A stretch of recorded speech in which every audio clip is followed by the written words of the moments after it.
The episode opens on a small plane flying from Guatemala to Houston. A young woman on board grows uneasy and tells the stewardess that the flight has gone on far too long and that all she can see below is an endless stretch of forest.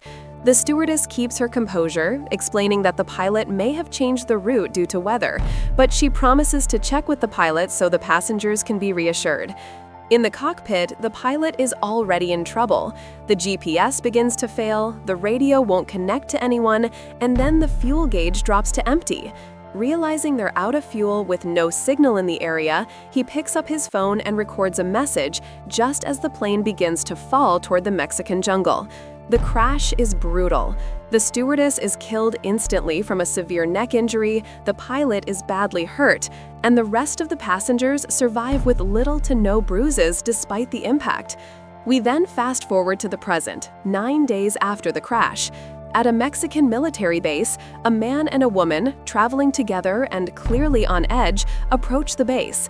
The woman, who appears to be calling the shots, tells the man to get out and pretend to check the car's engine so they don't attract any suspicion. A few minutes later, inside the base, a helicopter lands carrying bodies recovered from the crash site. An official explains that the plane had one pilot, one cabin crew member, and several passengers with no identification. He adds that 9 bodies were found at the scene, but investigators later on recovered 10 passports, meaning 1 passenger is unaccounted for. The discovery raises a disturbing possibility. Someone survived the crash and disappeared from the group. As the scene unfolds, it becomes clear that the pair waiting outside the gate had been expecting that plane to arrive, and whatever they were waiting for has made it. Now the question becomes, how did the survivors go from making it out of the crash alive to ending up in body bags 9 days later, with one of them missing? And who exactly are the 2 people outside the military base? Welcome to Sandy's Timeline. Today we're diving into Season 1, Episode 1 of the thriller movie 9 Bodies Discovered in a Mexican Morgue. As always, here's your trigger warning, and don't forget to subscribe for more recaps like this. Let's rewind.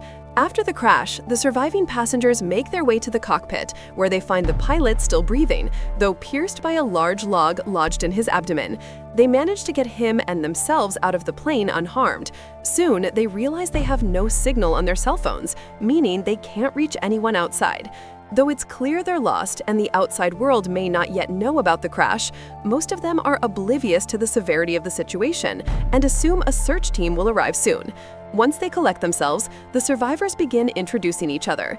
First is Zach Ellis, an insurance investigator working in Guatemala, single and without kids. Then comes the newlywed couple, Amy and Dan McLean, returning from their honeymoon in Mexico. Next is a British tourist, Sonia, who gives very little information about herself and makes it clear she doesn't want to. A hotelier couple, Travis and Lisa, proud MAGA supporters who run a chain of motels across Kansas and Oklahoma. Then there's Kevin Anderson, a former doctor who now buys and sells medical equipment from Mexico. Finally, a mysterious lone man named Carlos, who seems nonchalant, introduces himself as a professional wrestler heading to a big fight in 3 days. From the start, a rivalry is clear between him and Travis. The first topic the group discuss is what to do with the dead stewardess. Everyone agrees that leaving her on the plane in the heat of the day would accelerate decomposition, so they find an alternative spot to keep her, far from the crash site. Meanwhile, Sonia and Lisa take inventory of the food they can salvage before rescue arrives.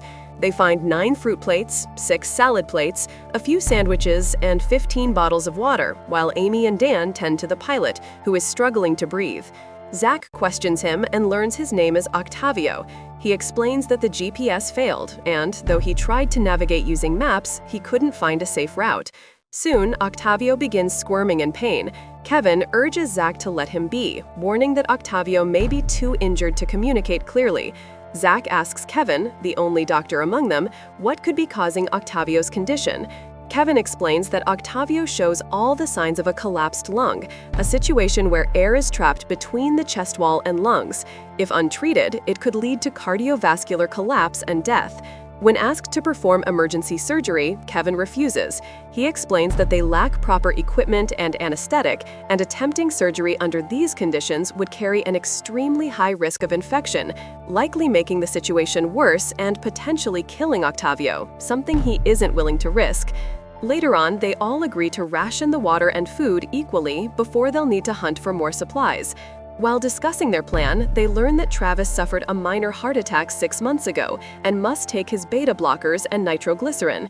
He has enough medication to last only 6 days. Their conversation is interrupted when Octavio begins coughing violently.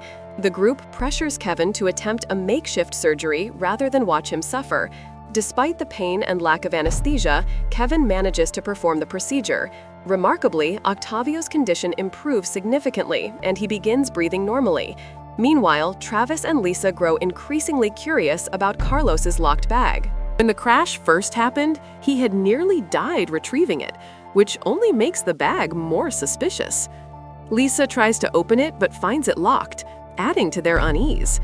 Eventually, the group calls it a night, while Carlos heads outside the woods to train, unaware that a mysterious figure is watching him from nearby. Back at the campsite, the figure silently approaches and smothers someone with a cloth. The next morning, the group discovers Octavio's dead body. Kevin is baffled. There are no signs of infection, and Octavia had been resting peacefully the night before. Kevin speculates that it may have been post-surgery shock, leaving the group thinking it's just complications. And that's a wrap on Season 1, Episode 1 of 9 Bodies Discovered in a Mexican Morgue.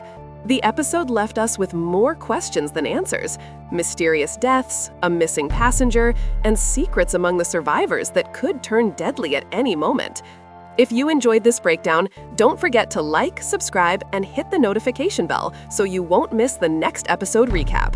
Thanks for watching Sandy's Timeline, and stay tuned as we unravel the mystery one episode at a time.